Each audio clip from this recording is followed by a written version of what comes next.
मेरे इस लैपटॉप में लिनक्स उबंटू ओएस है। कुछ दिन से इसमें ये दिक्कत आ रही थी कि जब इसकी स्क्रीन स्लिप मोड में चली जाती थी या स्क्रीन सस्पेंड हो जाती थी या स्क्रीन लॉक हो जाती थी तो इसमें पासवर्ड इनपुट नहीं होता था। जो कीबोर्ड है ये डिसेबल हो जाता था और वहीं जो टच पैड है ये वर्क कर रही होती थी।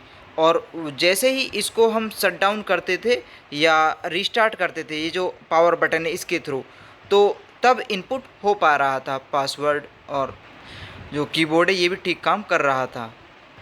लेकिन स्लिप मोड में या सस्पेंड मोड में या स्क्रीन लॉक मोड में जो कीबोर्ड है ये काम नहीं कर रहा था। तो इसके लिए मैंने जो टर्मिनल है तो उसमें कमांड रन की थी ये वाली, और उसके बाद यहाँ पे मैंने इसमें ये लाइन ऐड की थी, ये वाली जो लाइन है ये इसमें ऐड की थी। और इसके लिए मैंने ये जो आर्टिकल है इसको फॉलो किया हुआ था। तो इसका लिंक भी मैं नीचे डिस्क्रिप्शन बॉक्स में डाल दूंगा। जब आप उस पर क्लिक करोगे सीधा इस पेज पे आ सकते हो, और इस पेज पे नीचे की तरफ आप आओगे तो यहीं पे आपको ये दिख जाएगा। यहाँ पे आप देख सकते हो ये जो है, तो इसको देख के आप इसको कर सकते हैं। बाकी मैंने और भी स्टेप इसमें फॉलो किए थे लेकिन ये मेरे लिए कारगर साबित नहीं हुए। तो ये सब मैंने फॉलो किए थे, लेकिन इससे ये जो प्रॉब्लम है ये ठीक नहीं हुई थी। लेकिन ये जो है, ये जो स्टेप है, इससे ये प्रॉब्लम मेरी रिजॉल्व हो गई।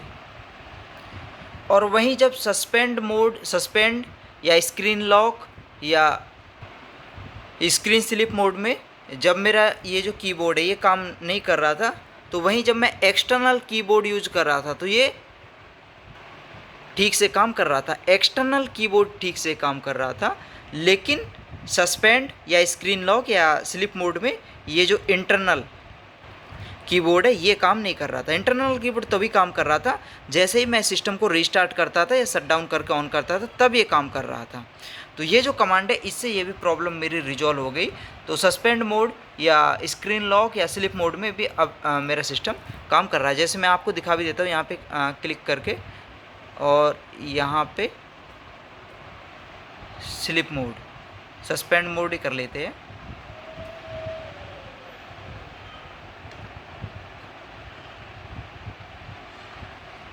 उसके बाद यहाँ पे कुछ भी डालते हैं तो डल रहा है। और वहीं अगर हम इसको लॉक करते हैं तो स्क्रीन लॉक कर देते हैं हम, तो यहाँ पे भी अब हमारा डल पा रहा है।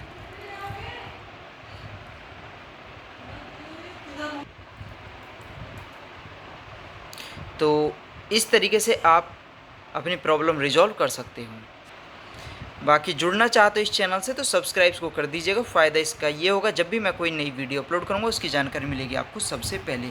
आज के लिए बस इतना ही, मिलते हैं आपसे अगली वीडियो में नई जानकारी के साथ। तब तक के लिए बाय, टेक केयर।